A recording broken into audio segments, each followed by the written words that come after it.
Hey everyone, Techni here with a review of the Keychron K6 65% RGB Bluetooth hot swappable keyboard. Wow, there's a lot packed into this keyboard. Now inside your box, you get very nice packaging, keyboard and accessories wrapped in foam, so it can be nice and secured in transit right there. You can get a bunch of paperwork. Number one, telling you about the hot swap, your quick little manual, and then you have this nice postcard that really breaks everything down for you as far as, again, your shortcuts and everything, but I really don't think it's needed because we'll get into that in the keyboard later, but the keyboard's very easy to operate right there. Extra keycaps right here to set it up as far as like a Windows board because it comes with the Apple caps on it. You get a keycap puller and then a switch puller because again it's hot swap, and then you get your USB-C detachable cable here. As you see, it does come in at an L angle. Now real quick before we dive into the review of the keyboard here, I just want to let you know there are a lot of variations of this keyboard. This version we have right here with the metal frame, hot swappable RGB and everything is $99, which is honestly a great deal. Spoiler alert right here.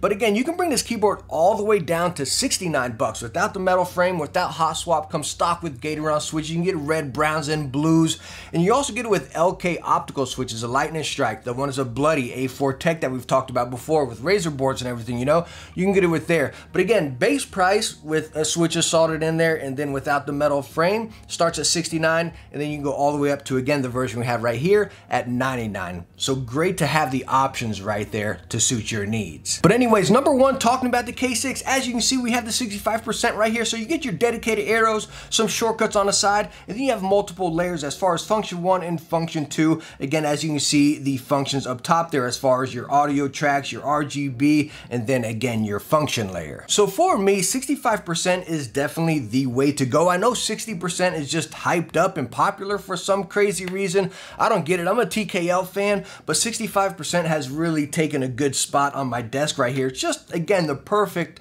of both worlds right there because it's compact and you still have all your features, arrows, and everything right on a small footprint. Now talking about footprint in the K6 right here, as far as build and everything, as you can see, it has a real rugged type of build with a metal frame on it. Just looks really solid and durable, and it does feel that way as well.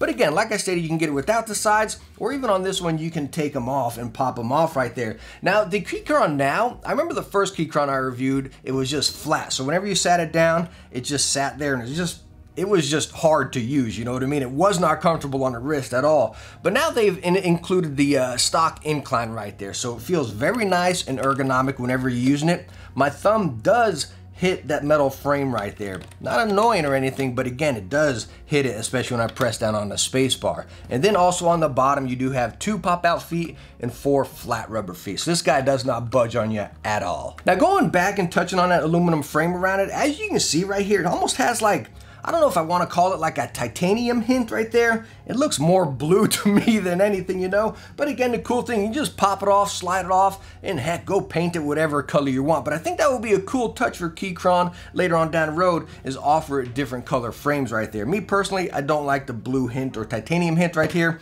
so maybe I'll just go off and paint it myself. Now going right into the keycaps right here, they are shine-through ABS keycaps. Quite chintzy, and they do feel, again, lightweight plastic. And that's one stinker about a 65% that I've mentioned before. It's, again, not hard to find the keycaps, but 65% with, again, the shortcuts and then your extra functions down here, smaller shift, they just cost more. So that is one stinker about a 65%. But again, they don't feel bad or anything. The thing I like about them, again, with the style, design, and shortcuts on it, you get a mix of both worlds, right? Gamer, and then, of course, you get like that office environment. As far as the RGB on it as well, it's just crisp and very solid. Nothing overdone, nothing blinding or anything. Again, that's where I really think this keyboard sits. A fantastic gaming keyboard and also a great workplace keyboard. And like I stated earlier, it is hot swappable. Now, you get a stock, again, with the Keychron switches. I have Keychron reds right here, but you can get it in the reds, browns, or blues. But it is hot swappable. If you take a look at the PCB closely right here, it can fit 5 pins switches, and I did actually try it with some Keychron silent reds right here with 5 pins, and they fit in there fantastic. And let me tell you what, when you get that 5 pin in there, that sucker is snug, not one bit of wobble whatsoever. So really cool to have that. But as far as all other switches, I tested it with some Kales, tested it with cherries, and then again 5-pin Keychrons, and they all fit great. So I think that is really awesome right there. I mean, there's a lot of Hotswap boards coming out these days, but not many with that 5-pin PCB right there. So you don't really got to worry about what switch you're buying. You don't got to go clip them or something like that. Just about any switch is going to fit in here. And also, again, like I stated, with the 5-pin, they are in there so stinking snug. Now, the stabilizers also come slightly lubed in there, but I don't really get any rattle sound from these. The only sound you're going to catch in the sound test we're about to do right now is, again, those ABS keycaps. They just give it that real light plasticky sound.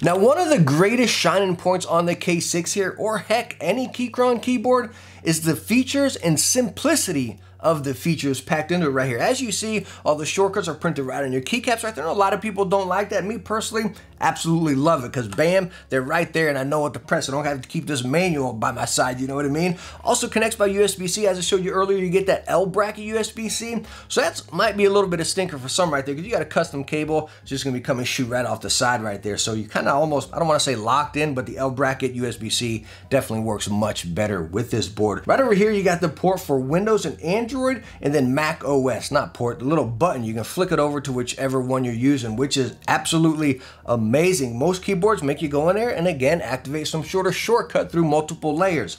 Simply flick a button right there. Right below that down there, you have Bluetooth, off, and cable as far as whichever mode you're using it in. And again, you hear me raving about these things over here. Some of you might be thinking, whatever, what big deal, you know what I mean? I've used many wireless keyboards and reviewed many other keyboards, and again, they're all controlled through multiple shortcuts. Is it that big of a pain? No, but simplicity like this is just fantastic. So when we compile all those features, functions, the build, and the price of this board, again, into that $99 package, I truly think it's a complete package, again, with that 65% Hotswap and then all the other functions on it. Talking $99 version I have right here. Again, if you want something less, go down to the $69 with Gateron without the metal and not Hotswap. Still a great board right there. But again, I think that shining point with the features and the build right here at 99 bucks is an absolute steal. So again, just piece off whatever you don't want, and heck, you make it even a better deal to, again, suit your needs. Again, the two things that I would like to see implemented into the Keychron keyboards is being able to select a color option as far as our border right here, and then the option with PBT keycaps. I see some of their other boards offer PBT keycaps as well, but maybe a variation of color for each board. And then I think, I mean, heck, even cake on an extra 20 bucks or something for that, and I still think you have a great deal. But anyways, all in all, complete recommendation right here, 100 bucks. Absolute fantastic deal. But hey, let me know down in the comments what you think about it. What would you like to see difference, or do you use a Keychron board? I know they've gained some traction lately, so I know a lot of people have them, so please let me know down in the comments what you think about them. But hey, thank you so much for stopping by and watching my review on the Keychron K6 right here. I hope I answered some questions if you were looking into this board, and make sure to hit that bell and subscribe, because we're gonna have a few more Keychron keyboard reviews coming up soon, so make sure you subscribe for those. But again, thank you so much for stopping by. I hope you enjoyed the video. If you did, hit that thumbs up and don't forget to subscribe for some future tech videos. Hey, I hope I catch you in the next one. Bye now.